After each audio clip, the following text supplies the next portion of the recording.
Welcome to the Bike Show, where we're going to be bringing you news of an upcoming International Women's Day ride, the latest innovations from Fire It Up, and a discussion of the, what should we call it, the junior middleweight all-rounder class. We'll be talking about them because Don is about to ride the latest addition to that very hotly contested segment. And here it is, the Triumph Tiger Sport 660. The second motorcycle to use that new 660 triple motor after the Trident that was obviously a little more naked. This is a little more not.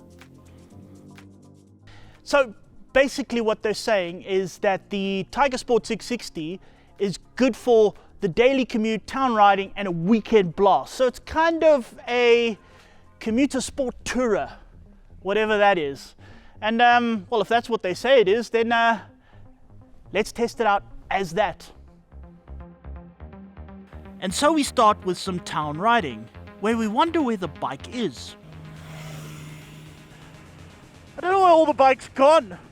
It's like when I walked up to it to climb on it, it was like big, big looking, staunch looking motorcycle, and then you get on it and it all disappears. It's like tiny. I mean, you're a little bit tall, but I mean, I got short little legs. I can touch the floor easily. And there's nothing between kind of me and here. You're sort of used to a bike being kind of like stretched out over there, but it's sort of right here. It's pretty cool. It's almost like motard-y kind of feel to it. And that's very good for confidence. I mean, it does. You don't feel encumbered. It's sort of, tiny little bike. I could throw it around. I feel good. Speaking of which, this is very easy to throw around. Wide bars, up high, lots of room, and a stop street. The motor pushes 80 horsepower and 64 newton meters of torque. Not a huge amount for a 660 triple, but then that's the idea. This motor isn't exactly fast, but it's sort of very usable. Lots of, simple to use. No quick shifter, but it's good enough. Electronics include ABS and, well, spark plugs. Actually, there's also rider modes with a choice of, rain and road. And we aren't exactly seeing any storm clouds today, so road it is. Plus it has a clock. Somewhere. The clock, it's not the most complex clock, but it looks pretty good. I mean, it's got like a kind of classy, sophisticated look to it. Though my only complaint is that you've got all these buttons over here that you push to swap between all the information. And the time is on that one bit of information. In fact, it's on the one with the gear select on it, the gear indicator. Now, that's okay, but I mean, if you want to go and leave it on like fuel consumption or something fun, and then you want to know what the time is, you then got to go push buttons to find the time. The time is sort of something you always want when you're traveling somewhere. It's sort of integral to the whole process. You kind of want it all the time. So I kind of wish they put the time, made space for somewhere for the time on the permanent parts and put everything else in the swap part, but yeah, alright, I'll forgive them. While this bike bears the name Tiger, it also has the name Sport, meaning no off-road. So it's equipped with a pair of 17-inch wheels. And the suspension is not exactly Supercross prepped, but at 150mm, it's not exactly missing either. I mean, as a commuter, this is fantastic. It's doing everything. I feel kind of tall, which is brilliant. Not tall enough to sort of want to fall over, but I'm taller than most traffic, ordinary cars. So you can look right over all the cars, see exactly where you're going in traffic. It's very comfortable. I mean, these speed bumps and things, I'm kind of hardly feeling it. And it's very confidence inspiring. The motor's not like, want to kill me fast, but good enough to kind of keep me going. And it's just so simple and so easy to toss around and so maneuverable. It kind of just does a bit of everything, and that is really, really good. I feel like I'm doing like a real proper grown-up road test here. I mean, be proud of me. This is a real proper grown-up road test. We better fix that. So here we are at Mid-Val Raceway. Now I realize that this is not in any way a track bike, but we have to test out the sporting part of it. And we're better than a racetrack. Besides, the track was right near where we were filming, and well, you would. Yeah, you would. Don't act all high and mighty. You would. You so would. And off we go, onto a place this bike wasn't built for. Or was it? Midvale isn't exactly the most maintained circuit. I mean, not that many are. They're all running out of money. But yeah, this one is long grass, oil all over the place, lots of bumps, lots of potholes. In fact, I think it has now been classed as a motocross track. So in other words, it's just like the public road, and that worked well for us. I'm wearing full kit, but not leathers, because, you know, I'm riding a commuter, and when you ride a commuter in full leathers, people look at you funny. On paper, 80 horsepower doesn't mean much, especially in a track setting, but then specs can be deceiving. This motor's not the fastest, but it's got like a meatiness to it. I mean, it's still a 660 triple, so it's got something there, just kind of tuned down, you know, make it more reliable, easier to ride, but you can feel that kind of meat, that sort of strength there. It's like gentle giant kind of stuff. Needs less gear changes, less everything, and of course, you know, it's a triple, so it's like qualities of a 4-cylinder and a twin put together. Works well. The bike's tall, so like, you know, taller than your sort of track bike, but what that does is it means it tips into corners really quickly. Like, look here, we're going to go through a bit of a flick-flack now. We go this way, that way. You see how easy it is. The only problem is that when you get to a certain lean angle, that raised center of gravity kind of starts fighting back. So it's good at the flip, but not so good at the hard lean, which is fine as a road bike because you don't really do that much like seriously hard lean. Also, the foot pegs don't scrape. I mean, I realize I'm not going for lap records here in my Jeep bent, but normally by now on many bikes like this, the foot peg touches down for nothing, but this is fun. I'm having fun. And with that fun ended and was replaced with more fun of a very different kind. South Africa is famous for pretty sights, great weather, and every kind of road you can think of. What you need is a tourer. So let's go try that. So this is not the most comfortable bike in the world, but it is pretty comfortable. I mean, the seat's pretty broad. It could be a little bit softer, but it's not bad. It's really not bad. It's one of those things, the more you ride it, the more you get used to it. The screen works well. You lift it up. There's plenty of protection everywhere. When it rains, hardly any of it actually hits sort of this main bit over here. You know, only really your arms and all that. Yeah, and that works out very, very well. The suspension, as I say, not quite enough suspension to go off-road, especially with 17-inch wheels. But, you know, on a roads like this is a bumpy road we're on right now, and I don't feel it. I really don't.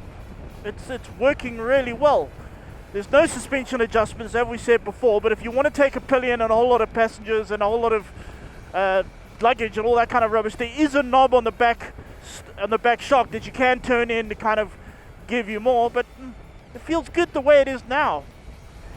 I could sit all day riding this thing like this. I'd be quite happy. I did that iron butt ride ages ago, and I could do it on this. I could. I really could. It's not the fastest in the world, but it's easy to ride. And again, for a lot of people, that's enough. It really is enough. So here's the thing. We said it's a commuter sport tourer.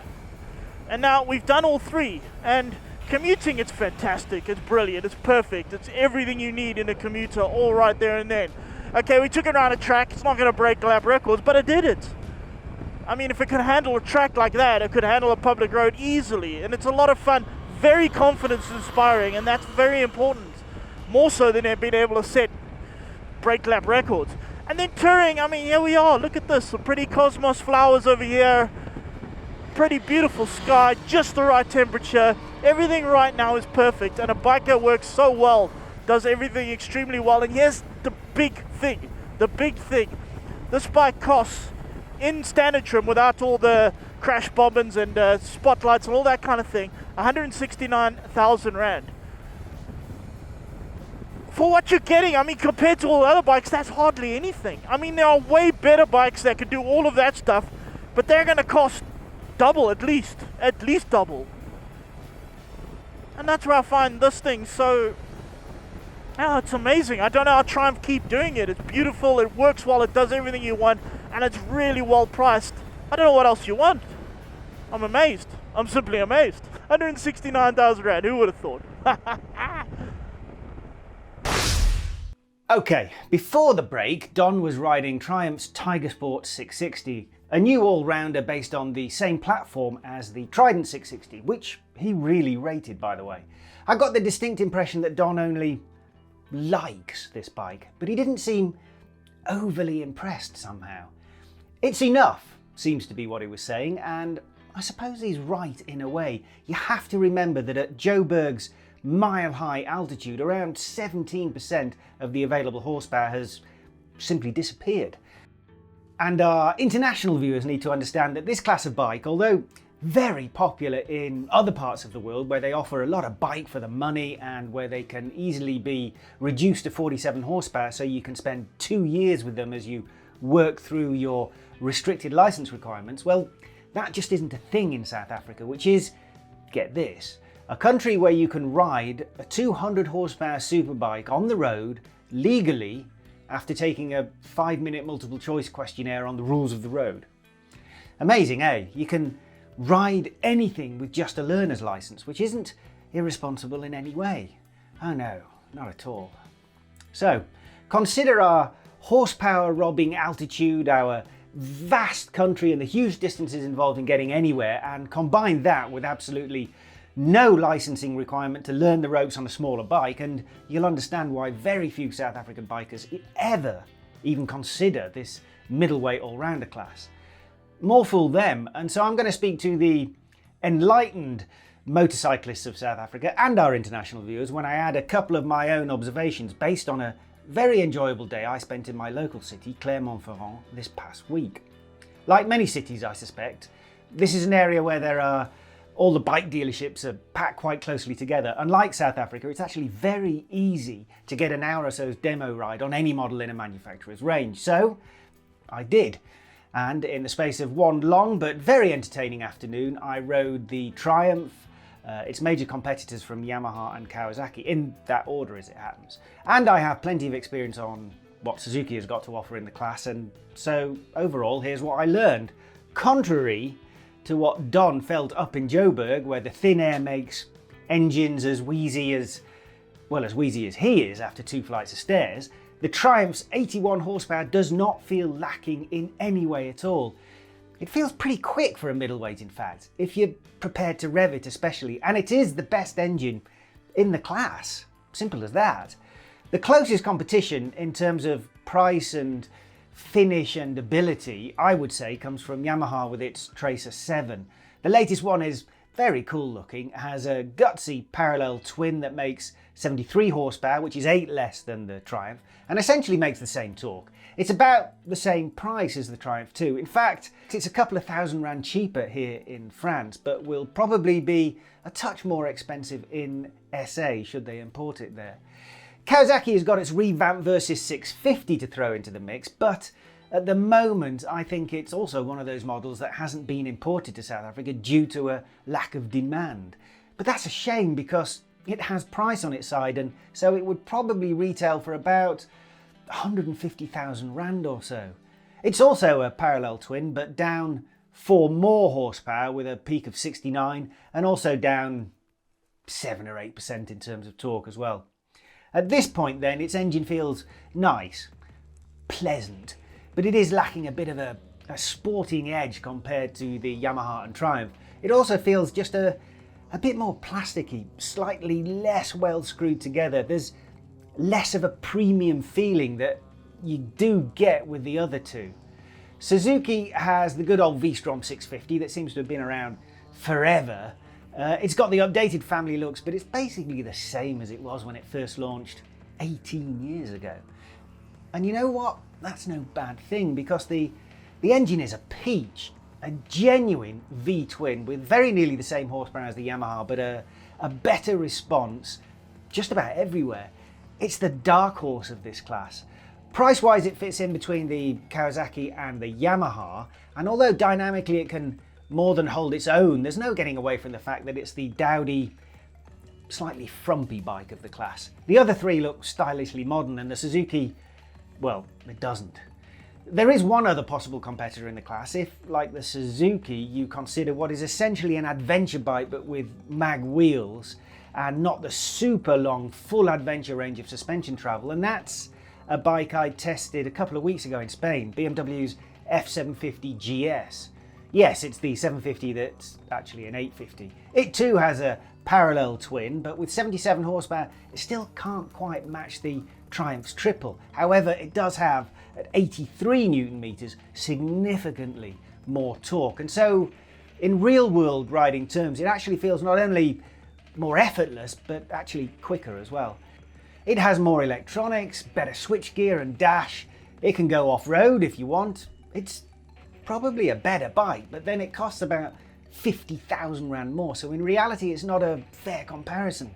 Get to that price range and there's a lot of other competition to consider as well. Actually, although Honda doesn't have a proper direct competitor as such, you'd have to say that the NC750X in South Africa, and to a certain extent elsewhere, is the Triumph's natural biggest competitor. In France, the Honda is about 200 euros or 3,400 rand more than the Triumph, but in South Africa, it's nearly a whopping 40,000 rand cheaper. That makes it a fantastic bargain, or the Triumph more expensive than it needs to be. In fact, the NC750X is quite probably the best value road bike on the South African market today. It only has about 58 horsepower, I think it is, but it does have a generous 69 Newton meters of torque, and so in real world terms, it's every bit the match for the Tiger Sport, just not as rewarding to thrash if you're in the mood. But it's practical, well built, and you could even have the DCT version. That's basically an automatic gearbox with manual override that's very, very good. And you'd still save about 30 grand on the Triumph.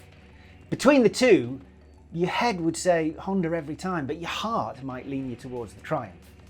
Ultimately then, you've got to admit that the Tiger Sport 660 is another quite superb new model from Triumph. It's taken a good look at the class, worked out what its competition will be, and then brought us something that sets new standards in just about every respect. The only minor downside is that it asks a little bit more money for the pleasure, but it's money that is well worth spending for a model that is undoubtedly the best of a very competitive bunch. The only downside for South Africans is that it makes the possibility of the other manufacturers actually bringing their models into the country even less likely. Time now for our final ad break, before some news from Fire It Up and an International Women's Day ride that you can join in with in South Africa.